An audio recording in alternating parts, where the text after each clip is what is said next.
লাকুম দীনুকুম ওয়ালিয়া দীন। আবু হুরায়রা রাদিয়াল্লাহু তাআলা আনহু বর্ণনা করেছেন যে নবী করিম সাল্লাল্লাহু আলাইহি সাল্লাম আমাদেরকে সতর্ক করেছেন, গোটা জাতিকে, তার উম্মতকে সতর্ক করে তিনি বলেছেন, এই যে তানিবু আস-সাবআল মুবিকাত, তোমরা 7টি ধ্বংসাত্মক অপরাধ এবং মহাপাপ থেকে বিশেষভাবে সতর্ক থাকবে, বেঁচে থাকবে, বিরত থাকবে। কোনো অবস্থাতেই এই অপরাধগুলো যেন তোমাদেরকে স্পর্শ না করে, এগুলোতে যেন তোমরা লিপ্ত না হও, এ ব্যাপারে তোমরা সাবধান থাকবে এবং এগুলো থেকে দূরে থাকবে, যতজন দূরে থাকবে। যে কোনো কাবিরা গুনাহ, যে কোনো মহাপাপ, যে কোনো বড় অপরাধ, সেটাই মানুষকে ধ্বংস করে, মানুষের দুনিয়াও ধ্বংস করে, আখিরাতও ধ্বংস করে। মোহতারাম হাজরিন, এই কাবিরা গুনাহগুলোর ভিতর আবার 7টি বিশেষ কাবিরা গুনাহ আছে। এগুলো হলো মুহলিকাত, মানুষকে ধ্বংস করে দেয়, ইমানদারকে শেষ করে দেয়, ধ্বংসের দ্বার প্রান্তে নিয়ে যায়। এই ক্ষতি পোষানো কঠিন হয়ে যায় যদি অপরাধগুলো মানুষ করে ফেলে। এগুলো থেকে বিশেষভাবে বাঁচার জন্য আমাদের নবী করিম সাল্লাল্লাহু আলাইহি সাল্লাম আমাদেরকে সতর্ক করেছেন। ভাইরা আমার, আখিরাতের অনন্তকালের যে যাত্রা, যে যাত্রার শুরু আছে শেষ নাই, যে যাত্রা থেকে আর দুনিয়াতে ফেরত আসার কোনো সুযোগ নাই, সেই যাত্রায় আমাদেরকে কোন বিষয়টি শেষ করবে, ধ্বংস করবে, সেগুলো সতর্ক করবার জন্যই আল্লাহ তাআলা তার রাসূলকে পাঠিয়েছেন। তিনি আমাদেরকে সাবধান করেছেন। নবী আলাইহিস সালাম বলেছেন, তোমাদের কোমর ধরে ধরে জাহান্নাম থেকে তোমাদেরকে বাঁচার জন্য আমি টানি, বাঁচানোর জন্য চেষ্টা করি, আমি সতর্ক করি। তোমরা লাফিয়ে লাফিয়ে জাহান্নামের দিকে যেতে চাও, প্রবৃত্তি মানুষকে সেদিকে নিয়ে যেতে চায়, শয়তান সেদিকে নিয়ে যেতে চায়, আর আমি তোমাদের কোমর ধরে ধরে তোমাদেরকে টানি, বাঁচানোর চেষ্টা করি জাহান্নাম থেকে। এটাই আমার ডিউটি। নবী রাসূলগণ সবার ডিউটি এটা ছিল, আমাদের নবীজি সাল্লাল্লাহু আলাইহি সাল্লামের ডিউটি এটা ছিল। তিনি সতর্ক করেছেন। জ্ঞানী এবং বুদ্ধিমান, সৌভাগ্যবান, কপালওয়ালা মানুষ তারা, যারা নবী করিম সাল্লাল্লাহু আলাইহি সাল্লামের এই পথ নির্দেশগুলোকে সিরিয়াসলি নিয়েছেন, এগুলোকে গায়ে মেখেছেন, এগুলোকে আমল করেছেন, নিজের জীবনকে সেভাবে সাজিয়েছেন।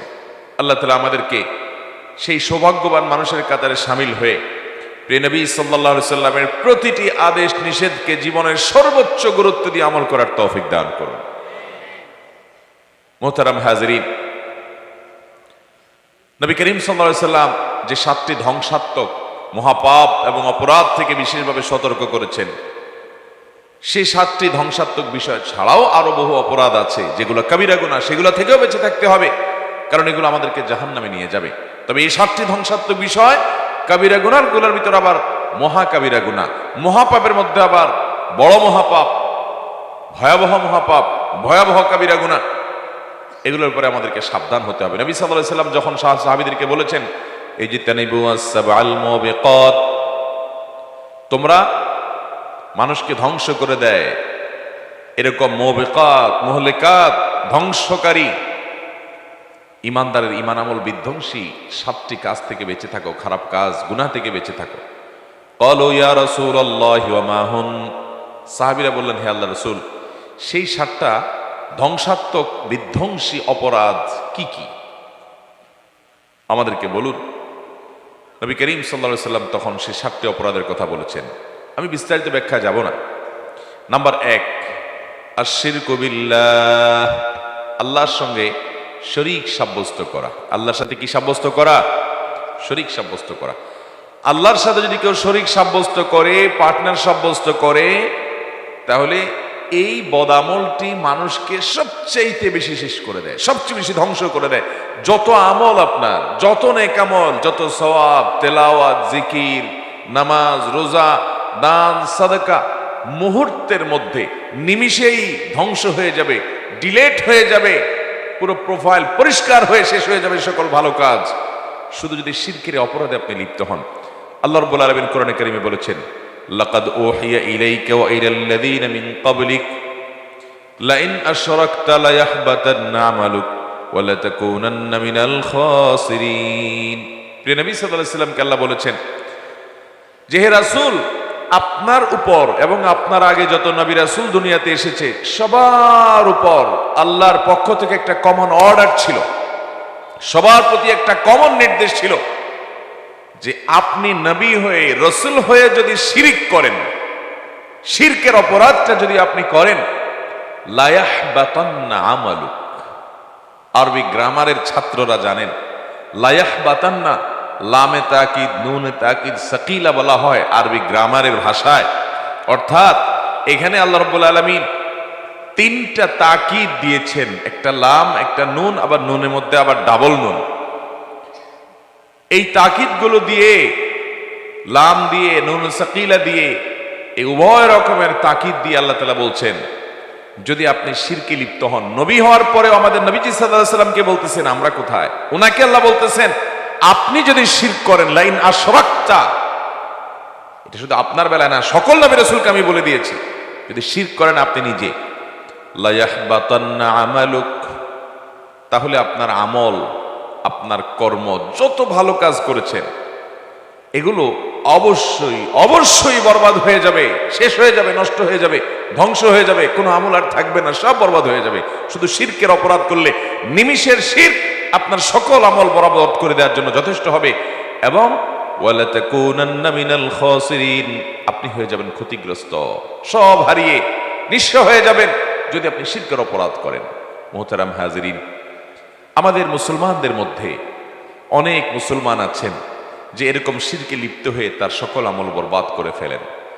আপনি কোনো কবরে, কোনো মাজারে, কোনো মৃত ব্যক্তির কাছে সন্তান প্রার্থনা করলেন, ব্যবসার উন্নতি চাইলেন, স্বামী স্ত্রীর দাম্পত্য জীবনের সুখ চাইলেন, এবং কোনো কবরে মাজারে গিয়ে সিজদা দিলেন, কপাল ঠুকলেন, তাকে আল্লাহর মতো করে আল্লাহর কাছে প্রার্থনা করতে হয় তার কাছে প্রার্থনা করলেন।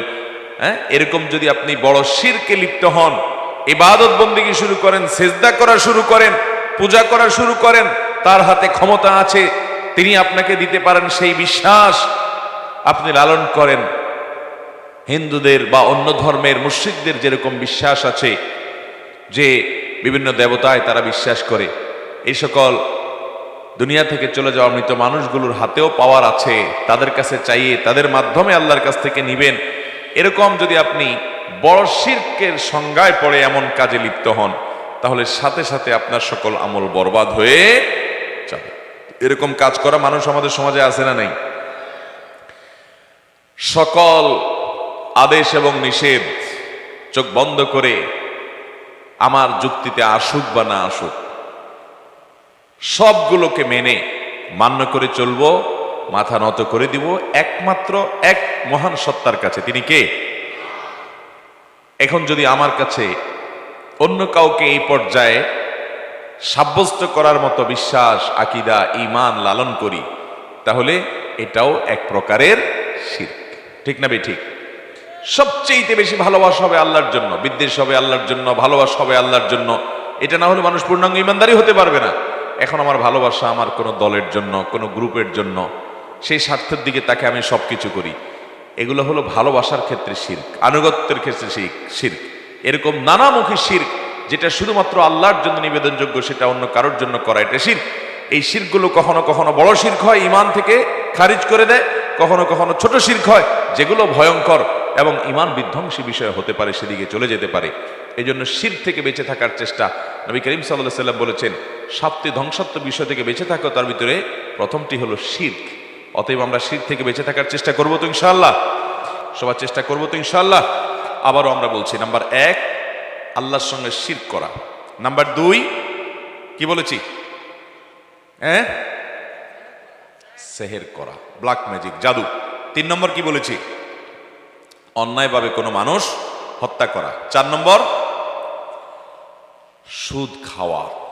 5 নম্বর ইয়েতিমের মাল ভক্ষণ করা। 6 নম্বর জিহাদ হলে কখনো সেখান থেকে পলায়ন করা। আর 7 নম্বর একজন সতী নারীর চরিত্রে মিথ্যা অপবাদ দেওয়া। আল্লাহ তাআলা এই 7টি মহাপাপ থেকে, মহাপরাধ থেকে আমাদের সবাইকে বেঁচে থাকার তৌফিক দান করুন। সবাই চেষ্টা করবো তো ইনশাআল্লাহ?